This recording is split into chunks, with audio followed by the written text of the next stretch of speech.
В воскресенье почти на всей территории Ирана были слышны взрывы. В некоторых городах прошли проправительственные демонстрации. Президент США Дональд Трамп заявил, что будет вести переговоры с лидерами Ирана, но отметил, что большая часть руководства страны мертва. По его словам, в результате операции США и Израиля были убиты 48 иранских лидеров. Между тем, в результате ракетного удара со стороны Ирана в израильском городе Бейт-Шемеш вблизи Иерусалима в воскресенье 9 человек погибли и 40 пострадали. Ракета попала в синагогу и расположенные рядом дома. В Израиле объявлена мобилизация 100 тысяч резервистов. Военные Израиля опубликовали видео ударов по Тегерану, заявив, что среди пораженных целей пусковые установки баллистических ракет, штаб-квартиры, иранские системы противовоздушной обороны и командные центры. Американские военные заявили о первых потерях. Центральное командование США сообщило о 3 погибших, и еще 5 получили серьезные ранения.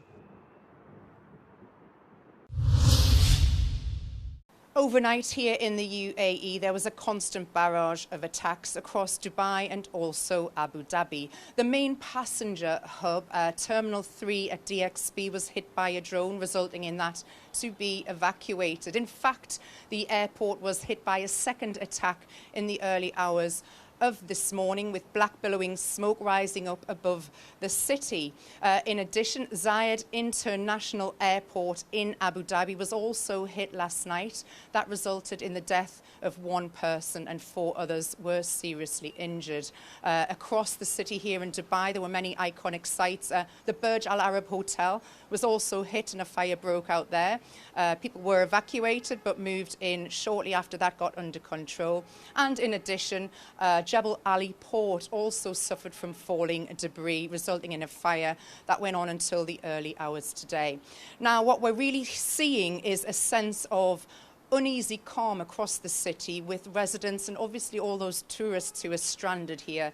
Last night, many made their way and evacuated down to the basement garages in their buildings. We saw scenes of mattresses being laid out where people could try and get some sleep in between the explosions that we were hearing overhead. Now, the Ministry of Defence have announced some statistics today and told us that the UAE has successfully dealt with and destroyed 136 ballistic missiles that were headed towards the UAE territory.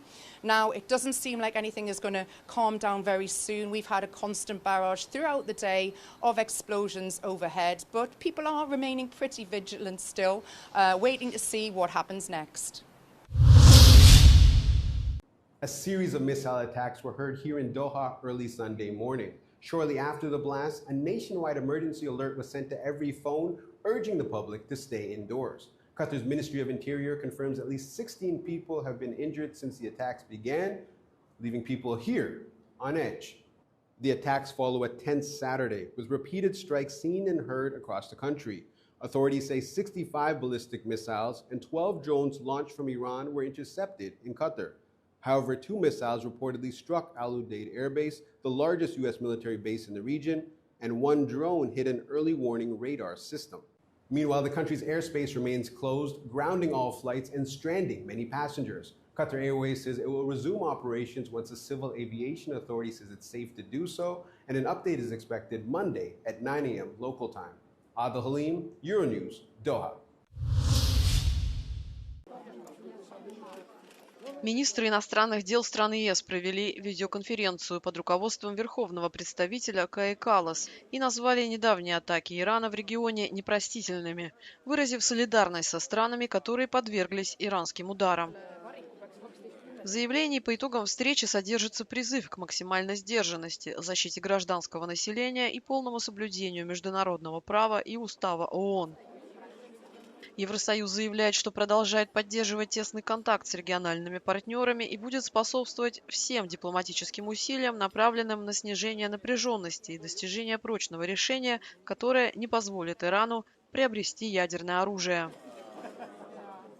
В воскресенье председатель Еврокомиссии Урсула фон дер Ляйен заявила о реальном риске дальнейшей эскалации. По ее словам, в Иране срочно необходим надежный переходный процесс.